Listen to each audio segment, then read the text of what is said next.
শুভ দুপুর সকলকে। নমস্কার, আমি ঝিলের রান্নাঘর থেকে অনেক দিন বাদে একটা ভিডিও নিয়ে এসেছি। জানি আমি ভিডিওর ব্যাপারে অনেকটাই ইররেগুলার, তবে আজকের ভিডিওটা একটু অন্যরকম। আমি সকালবেলা যে প্রোটিন পাউডারটা খাই সেটাই রেসিপি শেয়ার করব, আর তার সাথে সকালে ব্রেকফাস্টও থাকছে। প্রোটিন পাউডার বানানোর জন্য আমি এখানে বরবটির বীজ নিয়েছি, তোমরা চাইলে সয়াবিনের দানা নিতে পারো। আমি এখানে যতটা পরিমাণ ভাজা ছোলা ততটা পরিমাণই বরবটির বীজ নিয়েছি, সেটাকে ভালো করে রোস্ট করে নেব। ছোলাগুলো খোসা ছিল তাই ছাড়িয়ে নিতে হবে।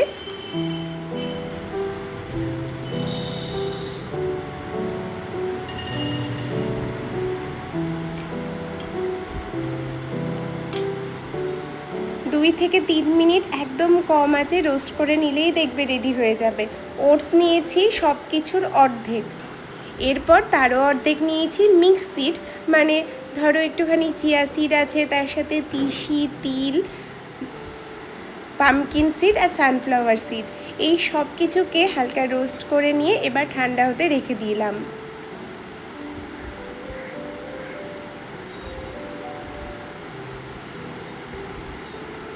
ঠান্ডা করার পর মিক্সিং জারে ভালো মতো করে গুঁড়ো করে নেব।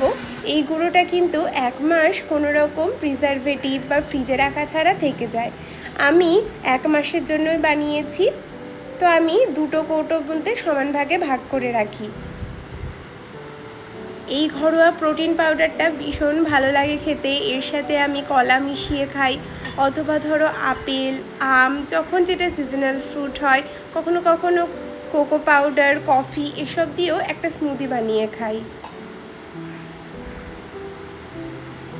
সকালে উঠেই একটুখানি মুগ ডাল ভিজিয়ে দিয়েছিলাম, এর মধ্যে একটুখানি জিরে, আদা, কাঁচা লঙ্কা দিয়ে ভালো করে, রসুন দিয়ে ভালো করে পেস্ট করে নিয়েছি। মুগ ডালের ছিলাটা বানাবো অনেক দিন ধরেই ভাবছিলাম। সেদিন বাজারে গিয়ে দেখি প্রচুর সজনে পাতা পাওয়া যাচ্ছে, আর সজনে পাতা আমার সব থেকে প্রিয় একটা শাকের মধ্যে পড়ে। তো সেই সজনে পাতা দিয়ে মুগ ডালের ছিলাটা বানিয়েছি। তোমরা তোমাদের প্রয়োজন মতো যে কোনো এর মধ্যে সবজি মিক্স করতে পারো। আমি শুধুমাত্র পেঁয়াজ দিয়েছি। বিশ্বাস করবে না, এই সজনে পাতাটা মানে এর সাথে দিয়ে খেতে এত টেস্টি লাগে, কোনো তিতে লাগে না। আর তার সাথে দিয়েছি 1/2 কাপ মতো চালের গুঁড়ো। নারকেলের চাটনি বানিয়েছিলাম। এই বিলেতি ধনেপাতাগুলো গাছ প্রচুর হয়েছে ছাদে, তো সেটা দিয়ে নারকেলের চাটনি বানিয়েছি। একটুখানি ছোলা, নারকেল, পরিমাণ মতো জল, কাঁচা লঙ্কা, এছাড়া আর কিচ্ছু দেইনি, একদম সিম্পল। কারি পাতা ফোড়নও আজকে দিতে ভুলে গেছিলাম।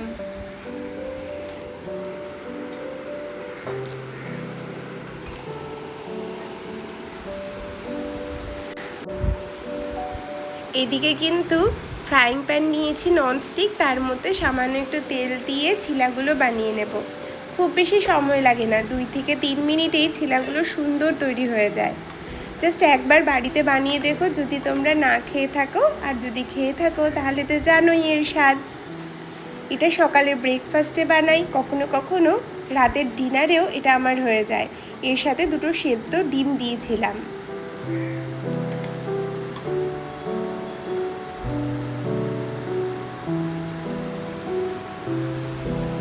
সজনে পাতা দিয়ে যে শুধু ছিলাটাই ভালো লাগে তা কিন্তু না। সজনে পাতা দিয়ে কুমড়োর তরকারি বা সজনে পাতা দিয়ে এই চাটনিটাও খেতে খুব ভালো লাগে। সজনে পাতাটা এমনি এত খেতে ভালো। তো আমার তো সকালের ব্রেকফাস্ট রেডি, ওকে অফিসে প্যাক করে দিয়েছি, আর তার সাথে আমিও খেতে বসে পড়লাম। আজকের জন্য এইটুকুই। তোমরা সবাই খুব ভালো থেকো, সুস্থ থেকো।